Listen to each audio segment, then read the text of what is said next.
মমতা বন্দ্যোপাধ্যায় যে কাজটা করছেন, দায়িত্ব নিয়ে যে কাজটা করছেন, একেবারে লিবারাল, মুক্তমনা, বামপন্থী, সেকুলার, যারা সাথে পাচে থাকতে ভালোবাসতেন না এরকম হিন্দু বাঙালিদেরকে মমতা বন্দ্যোপাধ্যায় দায়িত্ব নিয়ে যেটা করছেন তা হলো পক্ষ নেওয়াচ্ছেন।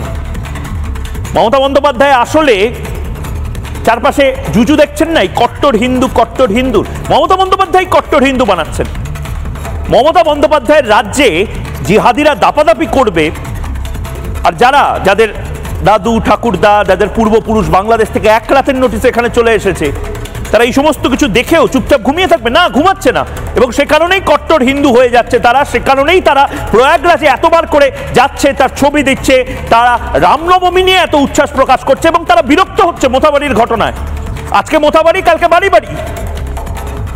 পুলিশের বিরুদ্ধে এই ধরনের অভিযোগ যদি ওঠে, মমতা বন্দ্যোপাধ্যায়ের ইমিডিয়েট প্রেস কনফারেন্স করে সেই অভিযোগটা কেন উঠেছে, এটা সত্যি না মিথ্যে, এটা ক্লিয়ার করা উচিত। কারণ এটার যদি 1%ও সত্যি থাকে, পুলিশের আইসি যদি এখানে এসে বলে যায়, মোথাবাড়িতে এসে বলে যায় যে রামনবমী করা যাবে না, তাহলে সেই আইসি বাংলাদেশ পুলিশের জন্য কাজ করে কিনা, এটা এই মুহূর্তে সবচেয়ে বড় প্রশ্ন হওয়া উচিত।